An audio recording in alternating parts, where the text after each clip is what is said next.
सुप्रभात मित्रों। आज भाषा विज्ञान प्रश्नोत्तरी के क्रम में आज हम तीसरा पार्ट देख रहे हैं।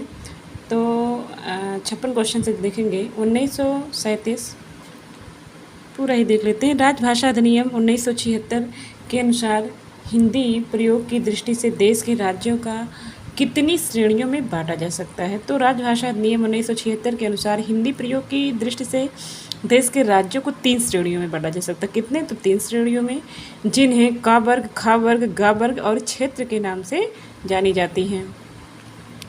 अब 55वां क्वेश्चन देखेंगे। तो हिंदी को राष्ट्रभाषा घोषित करने वाले अहिंदी भाषी प्रस्तावक का नाम क्या था?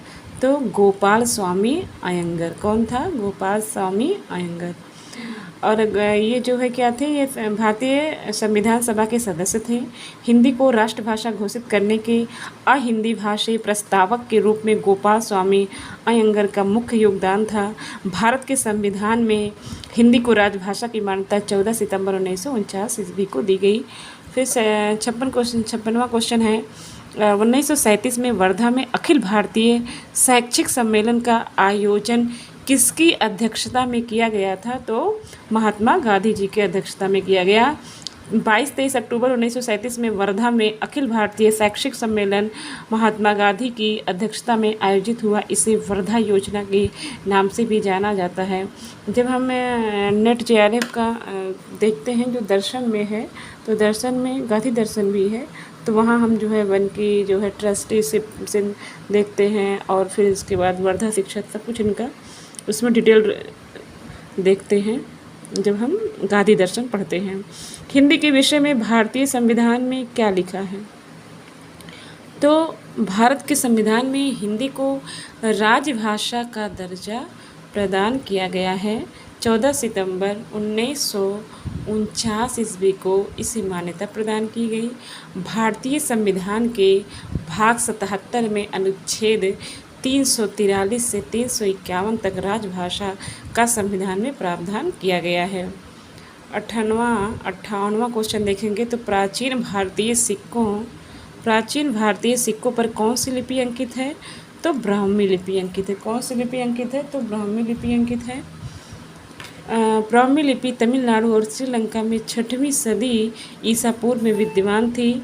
अशोक के अभिलेखों में ब्राह्मी लिपि का व्यापक प्रयोग हुआ था। फिर नेक्स्ट क्वेश्चन, अक्षर पर सिरोरेखा लगाने का अनुमोदन किस समिति द्वारा किया गया? तो देवनागरिक सुधार समिति द्वारा 1947 में किया गया। सन 1947 में उत्तर प्रदेश सरकार ने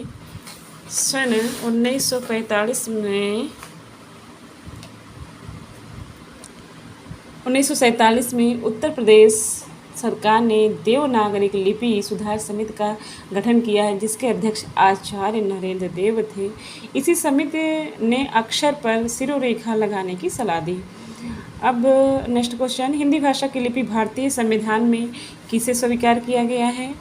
तो भारतीय संविधान के अनुच्छेद 343 में कहा गया है कि संघ की राजभाषा हिंदी और लिपि देवनागरिक होगी तथा भारतीय अंकों का रूप अंतर्राष्ट्रीय रूप होगा, अतः विकल्प ए देवनागरिक संगत है। निम्नलिखित में से देवनागरी लिपि की विशेषता नहीं है। तो स्वरों और व्यंजनों का वैज्ञानिक क्रम है। इसमें प्रत्येक ध्वनि के लिए अलग चिन्ह है, बिल्कुल है। मात्राओं के प्रयोग में एक रूपता, ये नहीं है। सुंदर और सुगठित लिखावट होनी चाहिए, बिल्कुल होनी चाहिए। मात्राओं के प्रयोग में एक रूपता देवनागरी लिपि की विशेषता नहीं है। देवनागरी लिपि में केवल अ को छोड़कर सभी स्वरों के ह्रस्व दीर्घ मात्राएं उपलब्ध हैं। व्यंजनों के साथ जोड़कर इन मात्राओं का प्रयोग किया जाता है। विशेषता देखेंगे। स्वर और व्यंजनों का वैज्ञानिक क्रम है। प्रत्येक ध्वनि के लिए अलग चिन्ह भी है, सुंदर और सुगठित लिखावट भी है। सिरोरेखा के कारण वर्ग, वर्ण व शब्दों के बीच अंतर स्पष्टीकरण भी होता है। देवनागरी लिपि वर्णात्मक है। अब नेक्स्ट क्वेश्चन, उत्तरी पूर्वी राजस्थानी की प्रमुख बोली है? तो मेवाती है। उत्तरी पूर्व में मेवाती बोली जाती है। शेष देखेंगे तो इनकी 4 बोलियां हैं राजस्थानी भाषाएं, और 4 बोलियां मारवाड़ी, मेवाती, मालवी और जयपुरी। इसको ढूढ़ाड़ी भी कहते हैं या कहीं कहीं हड़ौती भी बोलते हैं। मेवाती की एक मिश्रित उपबोली अहिरवाटी है, जो ये गुड़गांव, दिल्ली, करनाल के पश्चिम क्षेत्र में बोली जाती है। ढूढ़ाड़ी बोली को किस नाम से जाना जाता है? तो जयपुरी बोली के नाम से जाना जाता है। नहीं, बोली बोल रहे हैं कि मतलब इनका अन्य नाम तो ये है जयपुरी, लेकिन कह रहे हैं कि इस नाम से नहीं जाना जाता है। ढूढ़ाड़ी बोली को इस नाम से नहीं जाना जाता है।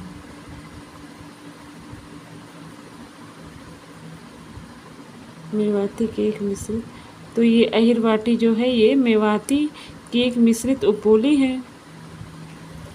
ढूढ़ाड़ी बोली को अहिरवाटी बोली के नाम से नहीं जाना जाता है, बल्कि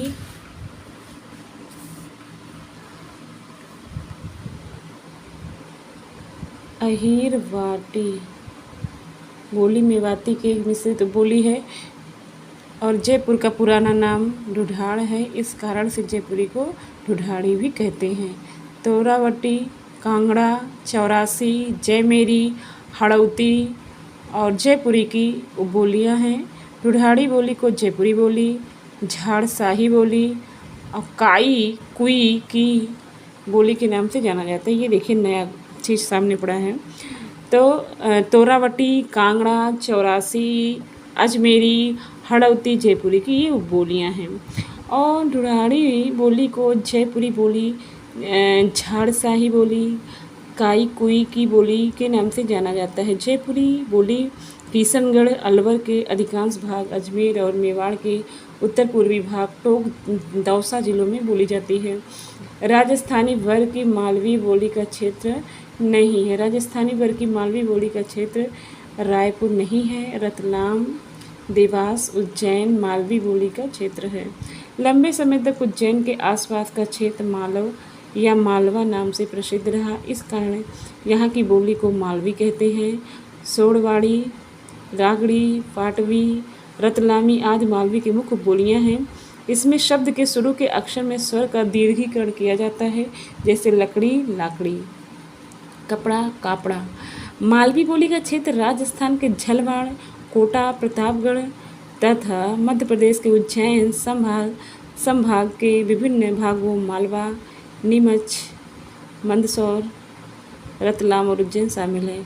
बांगड़ी बोली को निम्नलिखित में से सर्वाधिक प्रभावित करने वाली भाषा बोली है। तो गुजराती। बांगड़ी बोली को सर्वाधिक प्रभावित करने वाली भाषा बोली गुजराती है। शेष विकल्पों के अन्य नाम गलत हैं। गुजराती गुजरात प्रदेश की भाषा है। गुजरात का संबंध गुर्जर जाति से है। गुर्जर प्लस ता, गजरत, गुजरात, इस तरीके से गुजरात का बना है। गुजराती भाषा की अपनी लिपि है जो गुजराती नाम से प्रसिद्ध है। वस्तुतः गुजराती कायथी से मिलती जुलती लिपि में लिखी जाती है, जिसमें श्रीरेखा नहीं लगती। ब्रज भाषा शौरसेनी अपभ्रंश की पश्चिमी हिंदी के अंतर्गत विकसित बोली है। वघेली जो है अर्धमागधी अपभ्रंश के पूर्वी हिंदी के अंतर्गत विकसित बोली है। पंजाबी की अपनी लिपि लंडा है थी, जिसमें सुधार कर गुरु अंगद ने गुरुमुखी लिपि बनाई। तो किसने बनाई?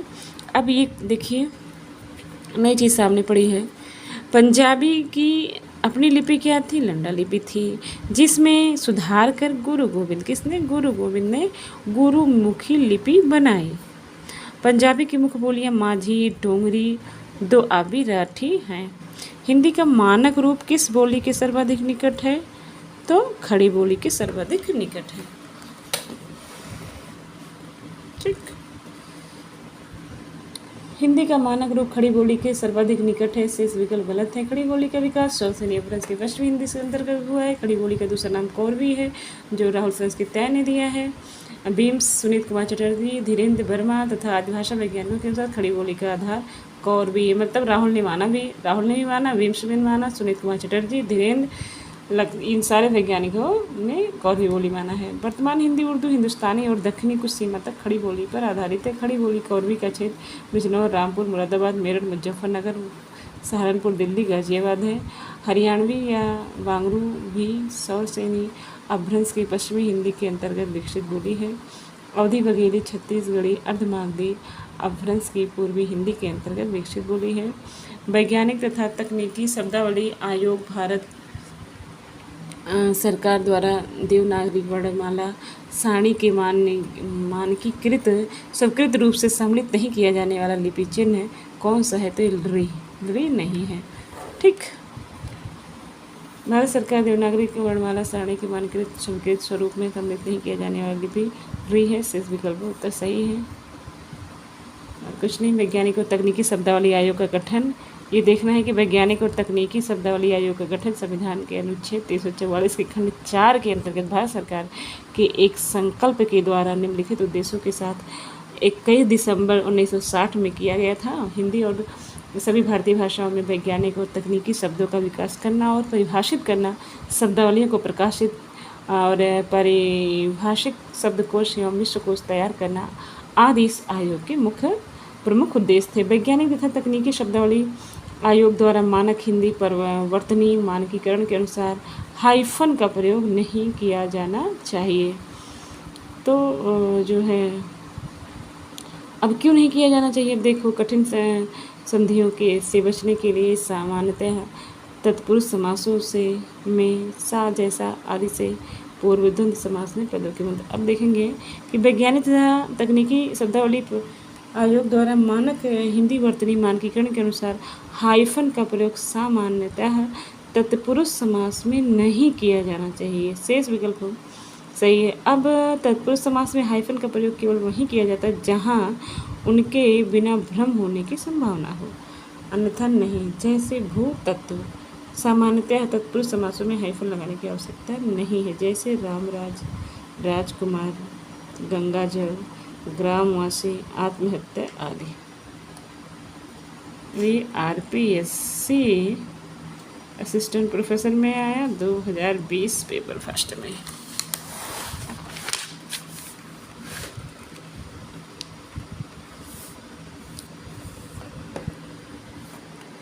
वैज्ञानिक तथा तकनीकी शब्दावली आयोग द्वारा वर्तनी लेखन संबंधी नियमों के अनुसार अशुद्ध प्रयोग है तो ये तक अव्यय सदैव पूर्ववर्ती शब्द के साथ लिखा जाए। राजस्थानी भाषा के संबंध में असंगत है तो राजस्थानी भाषा भाषी क्षेत्र वर्तमान राजस्थान की भौगोलिक सीमा तक ही सीमित है, ये असंगत है।